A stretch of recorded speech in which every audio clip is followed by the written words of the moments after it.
وننزل من القرآن ما هو شفاء ورحمة للمؤمنين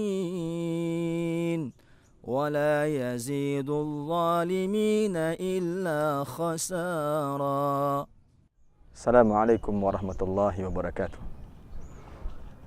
الحمد لله رب العالمين والصلاة والسلام على أشرف الأنبياء والمرسلين وعلى آله وأصحابه أجمعين. أشهد أن لا إله إلا الله وحده لا شريك له وأن محمد رسول الله لا نبي بعده. قال الله تعالى في القرآن العظيم: أعوذ بالله من الشيطان الرجيم. بسم الله الرحمن الرحيم. يسألونك عن الأنفال قل الأنفال لله والرسول فاتقوا الله وأصلحوا ذات بينكم وأطيعوا الله ورسوله إن كنتم مؤمنين.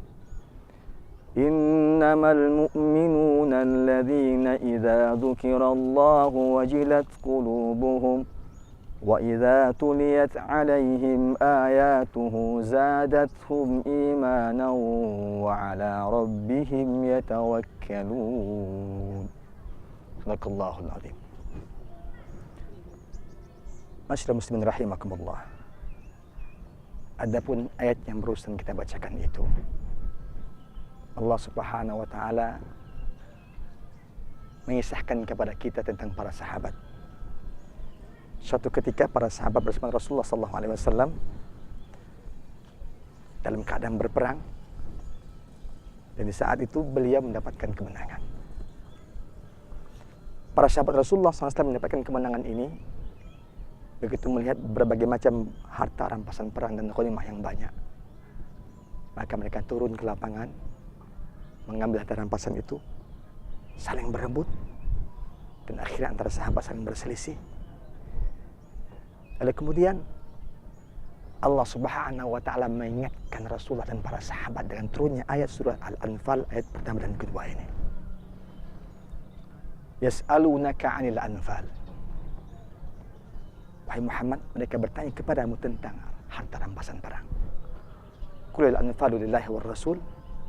Katakanlah, harta rampasan perang adalah milik Allah dan Rasulnya.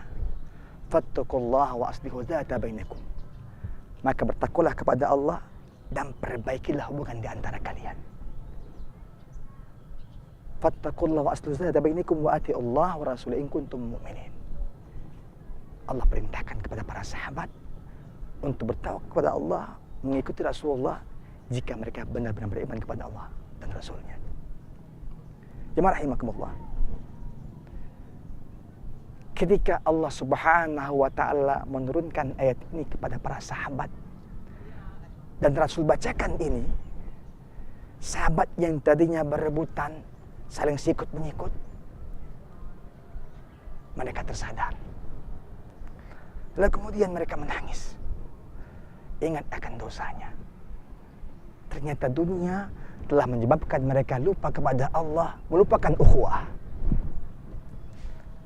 Lalu kemudian kondisi para sahabat yang menangis ini, yang sadar ini, Allah gambarkan dengan ayat innamal mu'minuna alladzina idza dzukirallah wajilat qulubuhum wa idza tuliyat 'alaihim ayatu zadatuhum imanan wa 'ala rabbihim yatawakkalun.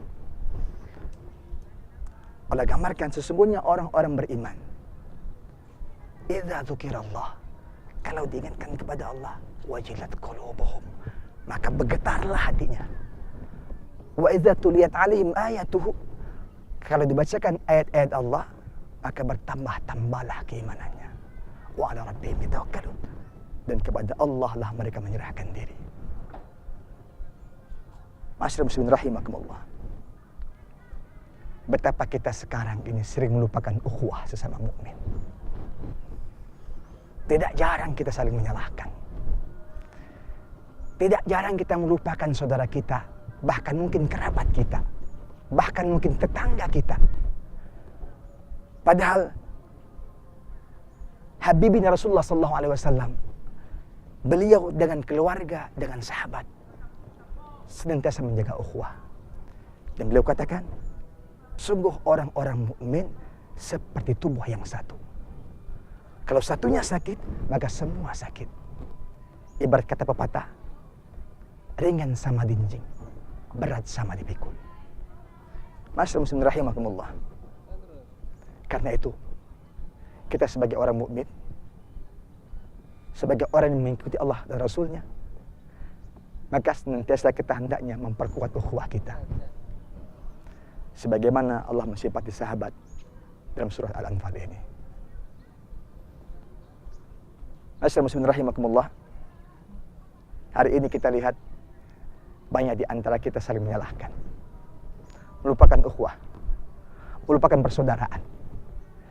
Bahkan di antara kita, apabila dia punya jabatan, akan berubah sikapnya dengan saudaranya. Apabila dia punya kekuasaan, berubah sikapnya dengan saudaranya.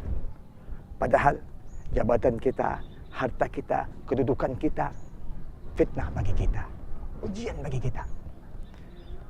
Allah Subhanahu wa taala tidak akan pernah melihat seseorang melainkan takwanya. Inna akramakum indallah atqakum. Allah lihat takwa kita, bukan siapa kita. Siapapun dia, selama dia muslim, apapun keadaannya, dia bagian daripada kita. La yu'minu ahadukum hatta yuhibbu li akhihi ma yuhibbu li nafsihi. Tidak beriman salah seorang di antara kalian sampai dia menjadikan saudaranya, memberikan sesuatu kepada saudaranya, melayani saudaranya sebagaimana dia melayani dirinya sendiri. Mas muslim rahimakumullah. Kita lihat seperti tubuh kita yang satu ini. Kalau tangan kita bergerak ke kanan, yang kiri pasti mengalah. Kalau kepala kita sakit, maka tangan kita akan mengusap yang sakit. Kalau kita berjalan, yang kanan ke depan, yang kiri ke belakang. Maka sesungguhnya ukhuwah kita demikian. Jangan saling sikut, jangan saling hina, jaga kehormatan.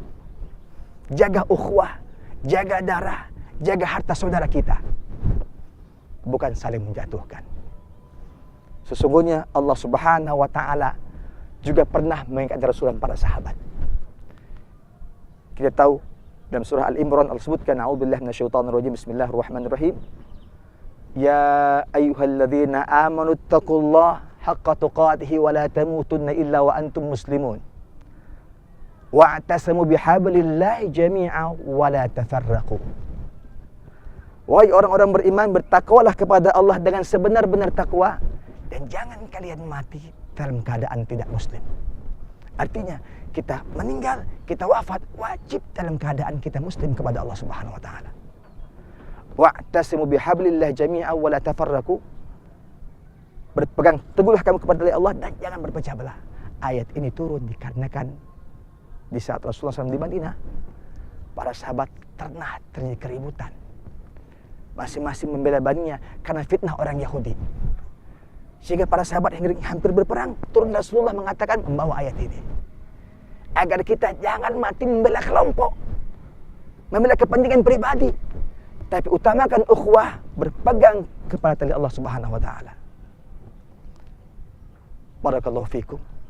Mudah-mudahan apa yang bisa demikian bermanfaat. Assalamualaikum warahmatullahi wabarakatuh. وننزل من القرآن ما هو شفاء ورحمة للمؤمنين ولا يزيد الظالمين إلا خسارا.